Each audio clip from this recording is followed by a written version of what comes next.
Friends, welcome to winter classes. और आज की क्लास में स्टार्ट करने वाले क्लास 9 का चैप्टर नंबर 3 त्रिभुज ट्रायंगल प्रश्न संख्या 3.1। स्टूडेंट्स के पहले मैंने पार्ट 1 पार्ट 2 दोनों पार्ट की वीडियोस मैंने बना के रखे हुए। आपको उन वीडियोस को अगर नहीं देखा आप लोग ने तो उन वीडियोस की लिंक आपको इस वीडियो के डिस्क्रिप्शन में या तो आप प्लेलिस्ट में जाकर आप लोग उन वीडियोस को देख सकते हो। तो आज की क्लास में स्टार्ट करना है त्रिभुज, ठीक है। चैप्टर नंबर 3 है कक्षा 9वीं का। तो प्रश्न संख्या शुरू करने से पहले स्टूडेंट्स हमको त्रिभुज के दूरस्थ अंतःकोणों का प्रमेय समझना पड़ेगा कि त्रिभुज के दूरस्थ अंतःकोणों का प्रमेय क्या होता है, ठीक है ना। Theorem of remote interior angle of a triangle. उसके बाद हम लोग क्या सीखेंगे त्रिभुज के बहिष्कोण का प्रमेय का गुणधर्म, त्रिभुज के बहिष्कोणों के प्रमेय का क्या गुणधर्म है। उसके बाद हम लोग शुरू करेंगे प्रश्न संख्या 3.1। सबसे पहले दोनों प्रमेय अगर हमको समझ में आ जाएगा, एक प्रमेय और एक गुणधर्म, तो हमको एक प्रश्न संख्या 3.1 करने बहुत आसानी होगी। और उसके पहले वाला अगर पार्ट आप लोगों ने नहीं देखा है, ठीक है ना, समांतर रेखाएं, उस वीडियो को जरूर देखिएगा आप लोग, क्योंकि उस वीडियो का बेसिक नॉलेज इस पार्ट में हमको यूज होने वाला है, ठीक है। रेखीय युगल कोण क्या होते हैं, शीर्षाभिमुख कोण क्या होते हैं, संगत कोण क्या होते हैं, एकांतर कोण क्या होते हैं, ये सारी चीजें आपको दूसरा पार्ट देखने से समझ में आएगा, जिसका नाम है समांतर रेखाएं, जिसकी लिंक, जिस वीडियो की लिंक आपको वीडियो के डिस्क्रिप्शन में मिल जाएगी, या तो प्लेलिस्ट में जाके आप लोग देख लीजिएगा, ठीक है। वो देखोगे तो आपको सारे कोणों के गुणधर्म आपको समझ में आ जाएंगे और हमको ये वीडियो समझने में आसानी होगी। तो देर न करते हुए चलिए हम लोग स्टार्ट कर लेते हैं। सबसे पहले हमको शुरू करना है त्रिभुज के दूरस्थ अंतःकोणों का प्रमेय। क्या होता है प्रमेय, तो मैं यहाँ पर सबसे पहले प्रमेय लिख देता हूँ, फिर इसको मैं सिद्ध करके दिखाता हूँ, ठीक है स्टूडेंट्स। आपके सामने मैंने यहाँ पर प्रमेय लिख के रखा है, त्रिभुज के दूरस्थ अंतःकोणों का प्रमेय। क्या होता है प्रमेय कि त्रिभुज के बहिष्कोणों के माप को, त्रिभुज के बहिष्कोण का माप दूरस्थ अंतःकोण के मापों को योगफल के बराबर होता है। क्या होता है सबसे पहले समझते हैं त्रिभुज का बहिष्कोण। ये जो त्रिभुज का बहिष्कोण है, इसका माप जो रहेगा दूरस्थ अंतःकोण के माप के योगफल के बराबर रहेगा। तो इसके लिए स्टूडेंट्स मैं एक त्रिभुज बनाऊंगा आपके सामने, देख लीजिए त्रिभुज है। अब एक त्रिभुज के बहिष्कोण का माप, इस त्रिभुज का बहिष्कोण क्या रहेगा, यहां पर एक लाइन दीजिए। ये जो कोण रहेगा, ये जो कोण रहेगा, इसको हम लोग क्या बोलेंगे स्टूडेंट्स, बहिष्कोण बोलेंगे। क्या बोलेंगे, ठीक है, इसको क्या बोलेंगे लोग, बहिष्कोण बोलेंगे। अब इस त्रिभुज का नाम दे देते हैं, इस त्रिभुज का नाम हम लोग देते हैं पी क्यू आर। क्या देंगे, पी क्यू आर, आपकी मर्जी है, आप कुछ भी नाम दे सकते हो। यहां पर नाम दे दिया एस, बराबर। तो यहां पर जो कोण है ना P R S, P R S एक बहिष्कोण है। किसका बहिष्कोण है, त्रिभुज पी क्यू आर का, ठीक है। तो ये क्या बोल रहा है कि ये जो कोण का माप रहेगा, बहिष्कोण का जो माप रहेगा, वो दूरस्थ अंतःकोण, दूरस्थ अंतःकोण, इसके अंदर ये जो कोण तैयार हुए ना दूरस्थ, इसके विपरीत दूरस्थ अंतःकोण, एक कोण और एक कोण के मापों के योगफल के बराबर रहेगा। मतलब जो आर का मान रहेगा वो पी प्लस क्यू के बराबर रहेगा। कोण पी का मान कोण क्यू का माप जोड़ दोगे तो कोण आर का माप आपको निकल जाएगा। इसको ही कहा जाता है त्रिभुज बहिष्कोण का प्रमेय। समझ में आ गया।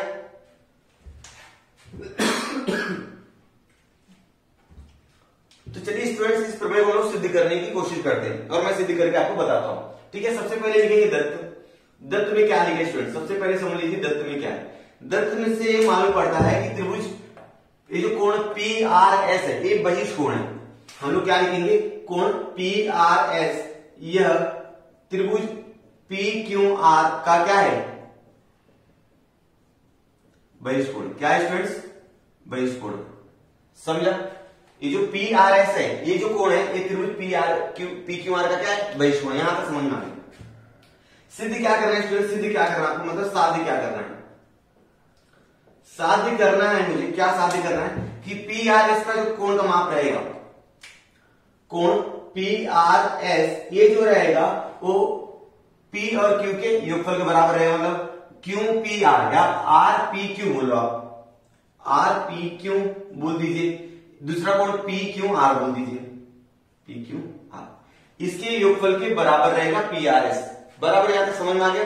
चलिए उपपत्ति करते हैं, हल करने की कोशिश करते हैं इसको। उपपत्ति, उपपत्ति में क्या होगा स्टूडेंट्स, यदि आप लोग त्रिभुज को देखो पी क्यू आर, तो दूसरे पार्ट के अनुसार समांतर रेखाएं जो पार्ट था दूसरा पार्ट, उसके अनुसार त्रिभुज के तीनों कोणों के मापों का योगफल कितना होता है, 180 अंश होता है। तो मैं लिख देता हूं पहले त्रिभुज के तीनों, यहां पर मैंने लिख दिया त्रिभुज के तीनों कोणों के मापों का योगफल 180 अंश होता है। मतलब त्रिभुज के तीन कोण कौन है, पी क्यू और आर, लेकिन हमको इसको तीन अक्षर से लिख के दिखाना पड़ेगा, ठीक है ना। पहले आर पी क्यू, कोण आर पी क्यू प्लस कोण P Q R, P Q R तीसरा कोण बनेगा क्यू आर पी प्लस कोण क्यू आर पी बराबर 180 अंश। इसको समीकरण नंबर दे दीजिए 1। समझा, यहां पे समझा। अब मेरी बात सुनिए स्टूडेंट्स, अब मेरी बात ध्यान सुनो। ये जो कोण है ये पी आर एस और दूसरा वाला कोण मैं आपको दिखाना चाहता हूं पी आर क्यू। ये कौन सा कोण है? रेखीय युगल कोण है। ये पूरा एक ही रेखा पर है और एक ही रेखा पर बने कोण को क्या कहते हैं? रेखीय युगल कोण कहते हैं। और रेखीय युगल कोण का माप 180 अंश होता है। आप सबको मालूम है, दूसरा पार्ट आपने देखा हुआ है, ठीक है ना। रेखीय युगल कोण के माप को 180 अंश होता है। तो मैं वो लिख देता हूं, क्या लिखूंगा मैं कि भाई पी आर एस कोण पी आर एस प्लस कोण क्या रहेगा स्टूडेंट्स? पी आर क्यू बराबर 180 अंश। इस समीकरण नंबर बोल दीजिए 2। अगर आप लोग समीकरण 1 और समीकरण 2 देख रहे होगे तो दोनों समीकरणों का दायां पक्ष बराबर है। दायां पक्ष क्या है? बराबर है। देख लीजिए 180 यहां पर 180। तो जब दायां पक्ष बराबर है स्टूडेंट्स, ये जो बायां पक्ष है ये भी क्या हो जाएगा? बराबर हो जाएगा। बराबर। तो चलिए मैं लिख देता हूं इसको। क्या लिखूंगा स्टूडेंट्स? मैं सबसे पहले यारी लाइन लिख देता हूं। मैं क्या लिखूंगा? समीकरण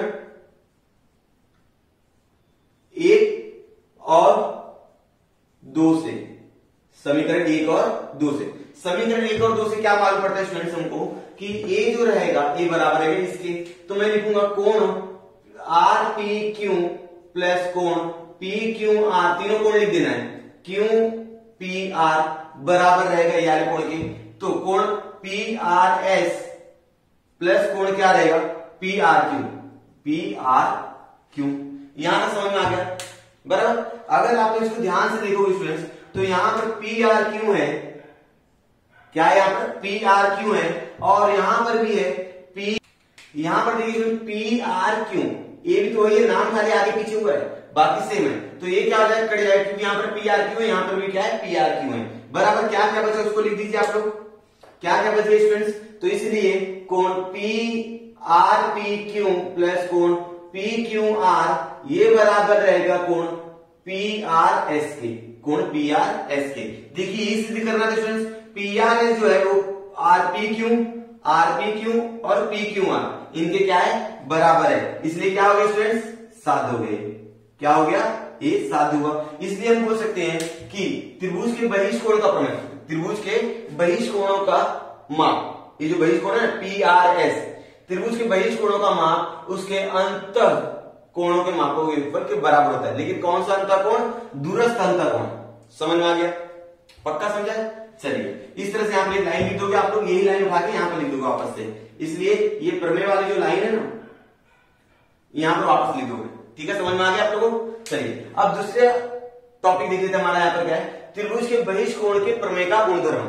त्रिभुज के बहिष कोणों के प्रमेय का गुणधर्म क्या होता है? स्टूडेंट्स मान लीजिए आपके पास दो संख्याएं हैं, एक संख्या ए है, दूसरी संख्या बी है, ठीक है, और तीसरी संख्या इससे बन जाएगी ए प्लस बी। अभी आपको पूछा गया है कि कौन, मतलब संख्या ए और बी में कौन बड़ा रहेगा, ठीक है ना। तो यहां पर जो ए प्लस बी रहेगा वो बड़ा रहेगा ए से, ठीक है ना। ए प्लस बी मतलब ये दोनों का जो योगफल रहेगा वो ए से बड़ा रहेगा, और यहाँ पर ए प्लस बी रहेगा वो बी से बड़ा रहेगा, क्योंकि भाई ये जो ए प्लस बी है वो ए और बी से जुड़ा हुआ है ना। तो जाहिर सी बात, अगर ए को आप 5 मान लो, इसको 6 मान लो, तो ये हो जाएगी 11। ए का मान 5 मान लो, बी का मान 6 मान लो, तो ए प्लस बी कितना 11। तो अभी ये जो ए प्लस बी है वो ए से भी बड़ा है, ठीक है, और यहां पर ए प्लस बी जो है वो बी से भी बड़ा है। समझ में आ गया? तो उसी प्रकार अगर हम लोग मान लें कि कोण पी आर एस जो है ये क्या है, त्रिभुज पी क्यू आर का बहिष कोण है, बराबर। तो मेरी बात सुनो ध्यान से, पी आर एस जो रहेगा ये बड़ा रहेगा कोण पी से। किससे बड़ा रहेगा? कोण पी से बड़ा रहेगा, क्योंकि जो पी आर एस है स्टूडेंट्स, ये पी और प्लस क्यू किया गया ना, पी और क्यू को जोड़ के बना था, तो इसलिए पी आर एस का मान जो रहेगा वो पी क्यू के बड़ा रहेगा।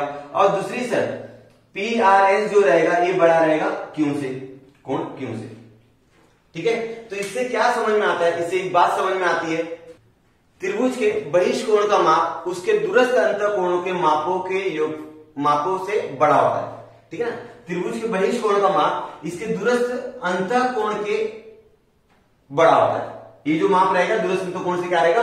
बड़ा रहेगा। ये लाइन हमको समझ में आ जाती है, ठीक है स्टूडेंट्स। अगर ये दोनों चीज समझ में आई है तो हम लोग चलिए अपना प्रश्न संग्रह शुरू कर लेते हैं। प्रश्न संग्रह 3.1 का यहाँ पर पहला सवाल और दूसरा सवाल मैंने लिख के रखा हुआ है। दोनों सवाल एक बोर्ड पे आ जाएगा, इसलिए मैंने दोनों एक साथ लिख दिया ताकि हमारा समय का भी बचत हो जाए। तो पहला सवाल क्या है स्टूडेंट्स, आकृति में, यहाँ पर तो आकृति मैंने बनाया नहीं लेकिन मैं पढ़ के फिर से बना दूंगा। एसीडी या एबीसी का क्या है, बहिष्कोण है। एक कोण है एसीडी, वो त्रिभुज एबीसी का क्या है, बहिष्कोण है। अब बी का मान है 40, ए का मान है 70। बताइए एसीडी का मान कितना रहेगा। तो स्टूडेंट्स यहाँ पर डायग्राम बनाते सबसे पहले एक आकृति बना लेते हम लोग। इस तरह से आकृति बनाएंगे। क्या नाम रहेगा इसका, ए बी सी, और ए सी डी, ये क्या हो जाएगा, इसका बहिष्कोण हो जाएगा। एसीडी जो रहेगा वो एबीसी का बहिष्कोण हो जाएगा। इसके पहले आपने प्रमेय देखा है, ठीक है। अब यहां पर बी का मान हमको दिया है 40, ए का मान हमको दिया है 70, ठीक है। तो पूछ रहे हैं एसीडी का मान ज्ञात करो।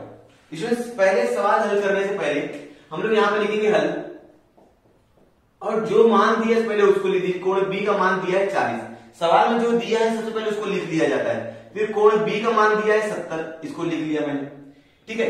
अब यहां पर एक चीज और उसने बोला कि एसीडी जो है ना, कोण एसीडी यह त्रिभुज एबीसी का क्या है स्टूडेंट्स, बहिष्कोण है।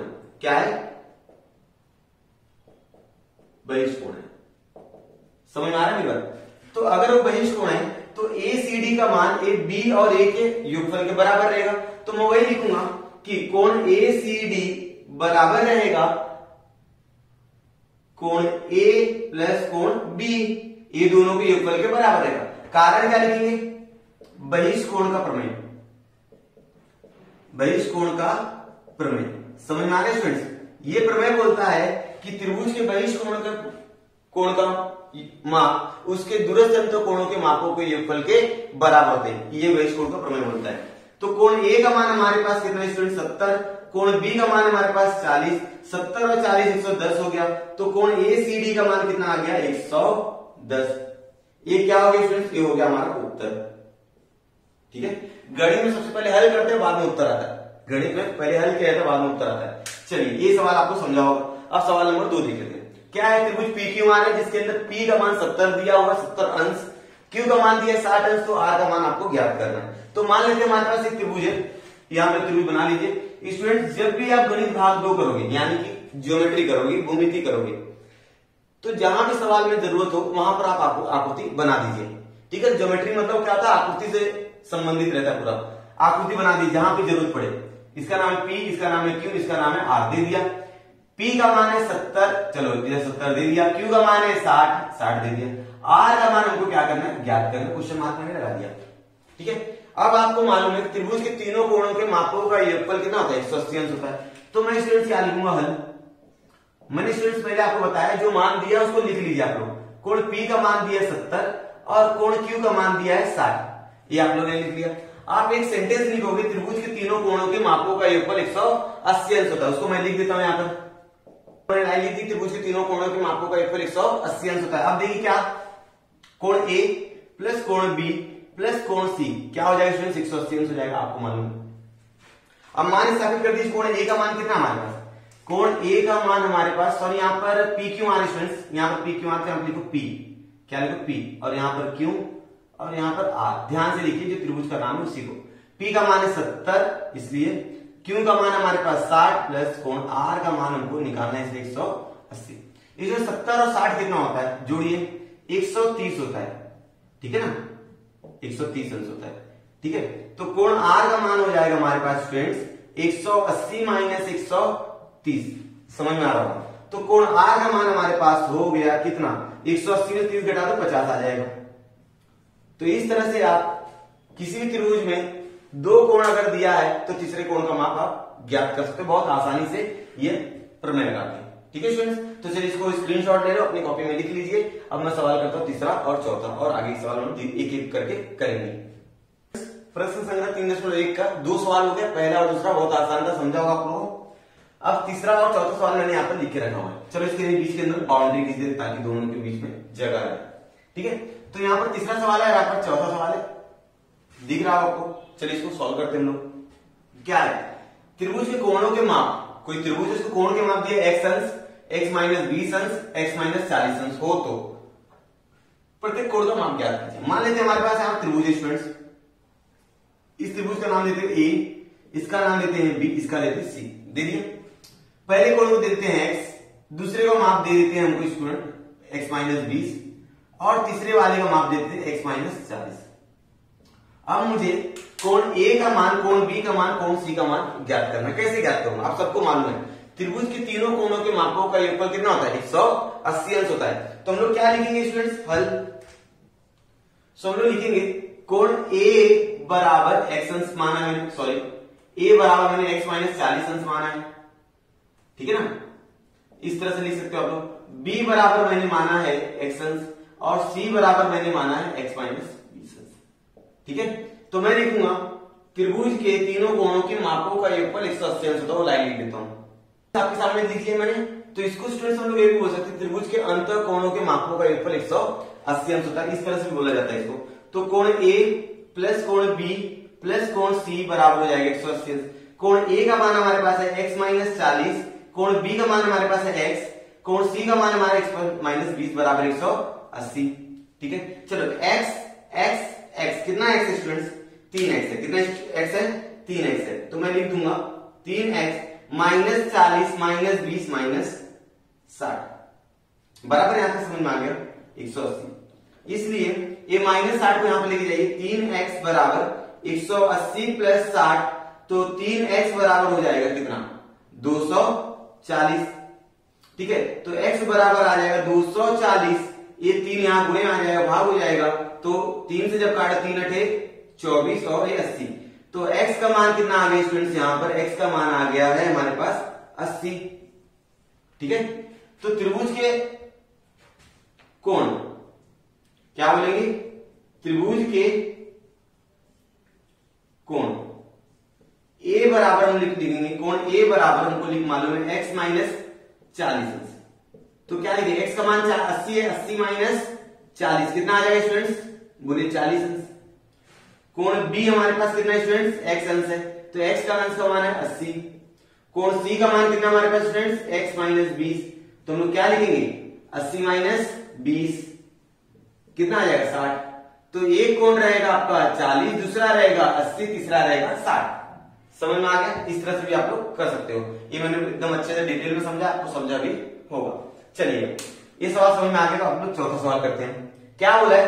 त्रिभुज के तीनों कोणों में से एक कोण को सबसे छोटे कोण का दुगुना, एक जो कोण है वो सबसे छोटे कोण का क्या है? दुगुना है, और दूसरा कोण वो सबसे छोटे कोण का तिगुना है। जो पहला कोण है वो सबसे छोटे कोण का दुगुना है, और जो दूसरा कोण है वो सबसे छोटे कोण का क्या? तिगुना है। तो मान लेते हैं हम लोग, हल करते हैं। माना त्रिभुज का जो सबसे छोटा कोण है ना, सबसे छोटा त्रिभुज का सबसे छोटा कोण, सबसे छोटा कोण, ठीक है स्टूडेंट्स? क्या है? x है, ठीक है? अब ये जो यहां पर लिखा है एक कोण छोटे कोण का दुगुना, तो दूसरा कोण क्या है स्टूडेंट्स? इसका दुगुना हो जाएगा, और तीसरा कोण क्या आ जाएगा स्टूडेंट्स? इसका तिगुना हो जाएगा 3x। मेरी बातें समझ में आई होगी आपको, ठीक है? पहला कोण मान लीजिए सबसे छोटा वाला x है, जो दूसरा कोण आपको मिल रहा है, मतलब एक कोण जो है वो दूसरा कोण छोटे वाले का दुगुना है, और तीसरा वाला जो कोण है वो छोटे वाले का तिगुना है। तिगुना मतलब 3 से गुना, दुगुना मतलब 2 से गुना, चौगुना मतलब 4 से गुना। इस तरह से आप लोग कर सकते हो। अब क्या बोला? तीनों कोणों के मापों का माप ज्ञात कीजिए। और त्रिभुज के तीनों कोणों के मापों का योगफल कितना होता है? 180 अंश। उसी प्रमेय का उपयोग करके हम इसको हल करेंगे। चलिए मैंने यहाँ पर लाइन लिख दी, त्रिभुज के तीनों कोणों के मापों का योगफल 180 अंश होता है। तो 3 कोण हमारे पास है x plus 2x plus 3x बराबर 180 अंश। x 2x 3x 6x हो जाएगा। जोड़ दीजिए इसको एकदम अच्छे से। x का मान निकालना है, तो 180 माइनस बटे 6, इधर 6 क्या गुणे में, इधर जाएगा भाग हो जाएगा। तो x का मान आएगा 6 त्रिक 18 30 हो जाएगा। कितना आ जाएगा? 30। x का मान आ गया हमारे पास 30, ठीक है? चलिए ये त्रिभुज के तीनों कोणों के मापों का तीनों कोण निकालना है। त्रिभुज के कोण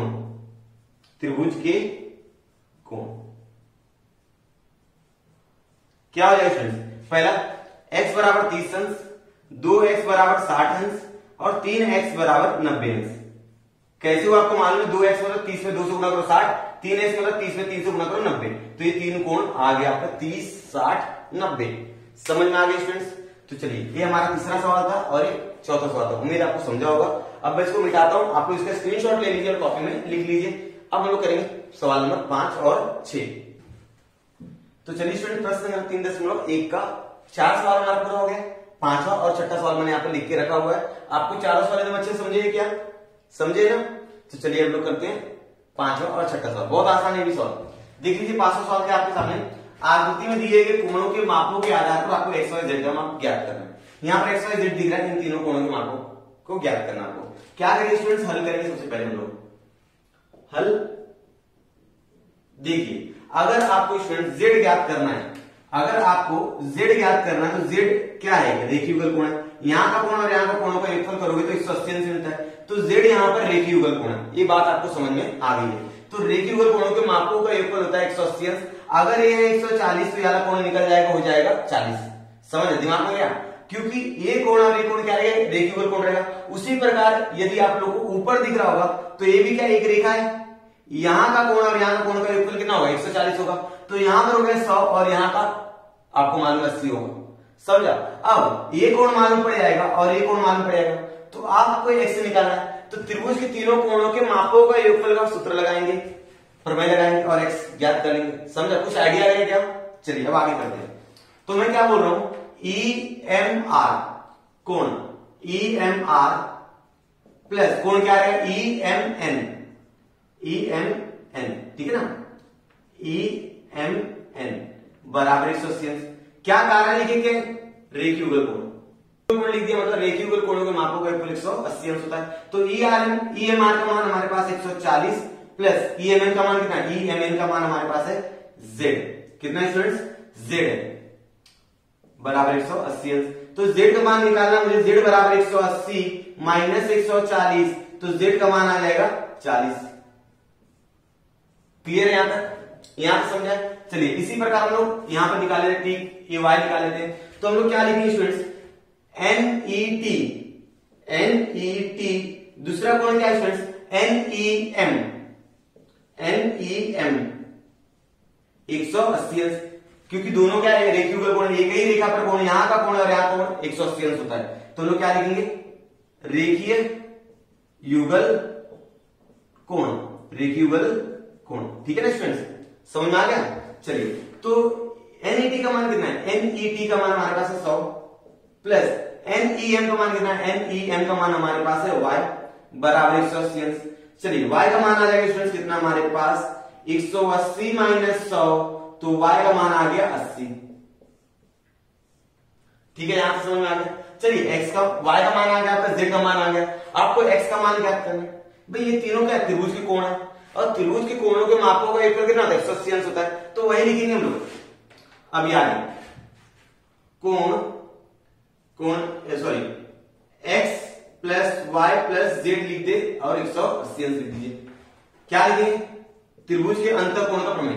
ठीक है ना? अंतःकोणों के मापों का योगफल 180 अंश होता है, ऐसे लिख दे। क्या लिखेंगे? त्रिभुज कोण का योग। इस तरह लिख सकते हैं। ठीक है ना? उतनी बड़ी लाइन नहीं लिखा तो भी चलेगा, ए लाइन लिखा तो भी चलेगा। y का मान हमारे पास कितना है? 80। z का मान हमारे पास है 40 बराबर 180 प्लस x का मान हो जाएगा 80 प्लस 40 120। तो 180 में से 120 घटा दीजिए, हमारा आंसर आएगा 60। इसलिए x का मान कितना होगा स्टूडेंट? 60 जाएगा। समझा होगा आप लोगों को मैंने क्या बताया? ठीक है, तो इस तरह से आपने x y z का मान ज्ञात कर दिया। बहुत आसान है। इस तरह के सवाल में खाली थोड़ा सा दिमाग लगाइए। और एक रिक्वेस्ट है कि आप लोग अगर ये वीडियो पहली बार देख रहे हो तो इसके पहले के मैंने 2 लेसन बनाए हुए हैं। ठीक है ना? भूमिति के मूलभूत संबोध, उसको भी देख लीजिएगा। और सबसे इंपॉर्टेंट, अगर इस प्रश्न संग्रह को समझना है तो आप लोग समांतर रेखाएं, उस पार्ट को एकदम अच्छे से कर लीजिएगा। उस वीडियो की लिंक आपको इस वीडियो के डिस्क्रिप्शन में या तो प्ले लिस्ट में जाकर देख सकते हो। इससे आपको ये पार्ट एकदम अच्छे से समझ में आएगा। चलिए अब छठा सवाल। क्या है छठा सवाल? आकृति में AB समांतर है, रेखा AB समांतर है DE के, मतलब A समांतर है DE के। समांतर मतलब ऐसी रेखा है जो कभी एक दूसरे को प्रतिच्छेदित नहीं करेंगी। ठीक है ना? उनके बीच की दूरी क्या रहेगी? बराबर रहेगी। दिए गए मापों के आधार पर DRE और ARE का मान हमको ज्ञात करना है। कहां पर DRE? डी आर ई और ए आर ई का मान हमको ज्ञात करना है। ठीक है, चलिए ज्ञात करते हैं, एकदम आसानी से ज्ञात करेंगे हम। इसमें पहले मेरी बात ध्यान सुनो, यहां पर एक चीज दिया है हल। हल में हमको ऑलरेडी पहले से बोल के रखा, उसने रेखा ए बी जो है वह समांतर है किसके, रेखा डीई के समांतर है। ठीक है ना, रेखा ए बी जो है वो डीई के समांतर है। समांतर इसमें जब समांतर रेखा होती है तो देखो एकांतर कोण सर्वांग सम होते हैं, संगत कोण सर्वांग सम होते हैं और अंतः कोणों का योगफल कितना होता है 180 अंश होता है। तो यहां पर एक कोण जो रहेगा एकांतर कोण है, तो जो कोण ए का रहेगा वही कोण किसका रहेगा, डी का रहेगा। ठीक है, पहले उसको निकाल लीजिए। तो मैं क्या बोलूंगा, कोण बी ए डी बराबर रहेगा कोण ए डी ई के, ए डी ई के। कारण क्या लिखेंगे, एकांतर कोण, एकांतर कोण, क्योंकि जब भी दो रेखाएं समांतर होती है तो उनके एकांतर कोण क्या होते हैं, सर्वांगसम होते हैं। ठीक है, जब दो रेखाएं समांतर हो तो उनके एकांतर कोण सर्वांगसम होते हैं। अब स्टूडेंट्स यहां पर मेरी बात सुनिए, ए डी ई का मान कितना आ गया, इसलिए कोण ए डी ई का मान हमारे पास आ चुका है कितना, 70। बहुत आसानी से आ गया, ज्यादा मेहनत नहीं करना पड़ा, यहां पे 70। ठीक है, बराबर। तो पहला चीज तो आ गया, डी आर ई आया, डी आर ई और A R E. D R E निकालना स्टूडेंट्स, ए निकालना है, देखो ये। ठीक है, ध्यान देंगे स्टूडेंट्स, इसको निकालने के लिए त्रिभुज के तीनों कोणों के मापों का योगफल भी कर सकते हो, अर्थात यहां पर ये दोनों जो कोण है, ये क्या अंतः कोण है, ये बहिष्ठ कोण है। तो बहिष्ठ कोणों के मापों का योगफल अंतः कोणों के मापों के योगफल के क्या होता है, बराबर होता है। तो मैं लिखूंगा ए आर ई, ये बराबर रहेगा, ये दोनों कोणों को जोड़ दीजिए, आर डी ई प्लस कोण रहेगा आर ई डी बराबर क्या लिखेंगे, बहिष्ठ कोण का प्रमेय। ठीक है स्टूडेंट्स, बहिष्ठ कोण का प्रमेय, बराबर। चलिए, तो स्टूडेंट्स मेरी बात ध्यान सुनो आप लोग एकदम अच्छे से। तो आर डी का मान कितना हमारे पास 70, तो 70 लिख दिया मैंने यहां पर, और इसका मान है 40। तो कितना आ गया स्टूडेंट्स, ए आर ई का मान आ गया हमारे पास, ए आर ई का मान आ गया 110, बराबर। चलिए, इसी को निकालने दो तरीका था। क्या तरीका था कि भाई ये 70 है, दिया 40, तो त्रिभुज के तीनों कोणों के मापों को योगफल करके 180 में से 110 घटा दिया 70 आ जाएगा। अब इसको रेखीय वर्ग कोण मान लेंगे, तो यहाँ पर 70, तो यहाँ पर 110 हो जाएगा। उस तरह से भी हो सकता है, लेकिन मैंने उस तरह से किया नहीं, आप लोग चाहो तो कर सकते हो। अब मुझे निकालना है ए आर ई का मान। स्टूडेंट्स मेरी बात ध्यान सुनो, ए आर ई का मान तो आ गया हमारे पास, ए आर ई का मान आ गया, मुझे निकालना है डी आर ई। अगर मैं देखूं ए आर ई और डी आर ई रेखा युगल कोण है, एक ही रेखा पर कोण बन रहे हैं, एक ही रेखा कोण बन रहा है, तो यहां का कोण और यहां का कोण क्या रहेगा, योगफल कर देंगे हम लोग, तो दोनों को जोड़ देंगे। ए आर ई प्लस कोण डी आर ई बराबर 180 अंश। कारण क्या रहेगा, रेखीय युगल कोण, रेखीय युगल कोण बराबर है स्टूडेंट्स, रेखीय युगल कोण का माप होगा 180 अंश होता है। तो ए आर ई का मान तो हमारे पास दिया हुआ, ऑलरेडी दिया हुआ 110, यहां पर निकाला हमने यहां पर, प्लस डी आर ई का मान हमको निकालना है बराबर 180 अंश। यहां तो समझ में आ गया क्या। अब डी आर ई का मान कैसे आएगा, डी आर ई का मान आ जाएगा 180 माइनस 110, 110 यहाँ प्लस में आ जाएगा, माइनस हो जाएगा, इसलिए मैं बोलूंगा डी आर ई का मान आ गया स्टूडेंट्स हमारा 70। 180 में से 110 घटा दीजिए, आ जाएगा आंसर 70। समझ में आ गया, इसलिए हम उत्तर लिख के दोनों कोण एक के बाद एक कॉमा देके आप लोग लिख सकते हो। स्टूडेंट्स हम लोग क्या करते हैं, इस वीडियो में इतनी करते हैं क्योंकि टोटल 6 सवाल हो गए। अब 7, 8, 9, 10 टोटल 4 सवाल बचे हुए। अगर मैंने उन चारों सवाल को भी इसी वीडियो में बताया तो वीडियो बहुत लंबा हो जाएगा, और आप लोगों की शिकायत है कि सर वीडियो थोड़ा सा छोटा छोटा बनाइए, क्योंकि हम लोग को इतना बड़ा वीडियो देखने में जमता नहीं है। तो हम लोग क्या करते हैं, 6 सवाल तो इसमें रह लेते हैं, और बाकी के जो 4 सवाल बचे हुए हैं वो अगली वीडियो में मैं बना के बता दूंगा, ठीक है ना। तो उम्मीद है स्टूडेंट्स आपको पूरा वीडियो पसंद आया होगा। यदि आपको वीडियो पसंद आया तो वीडियो को लाइक कीजिए, दोस्तों के साथ शेयर कीजिए, और यदि आप लोगों ने अभी तक चैनल को सब्सक्राइब नहीं किया तो प्लीज चैनल को सब्सक्राइब कर दीजिए, क्योंकि इसी तरह की इंफॉर्मेटिव वीडियोस और इसी तरह की अच्छी गणित की वीडियोस आपको इस चैनल में मिलती रहेंगी। हम लोग मिलते हैं नेक्स्ट वीडियो में, तब तक के लिए धन्यवाद।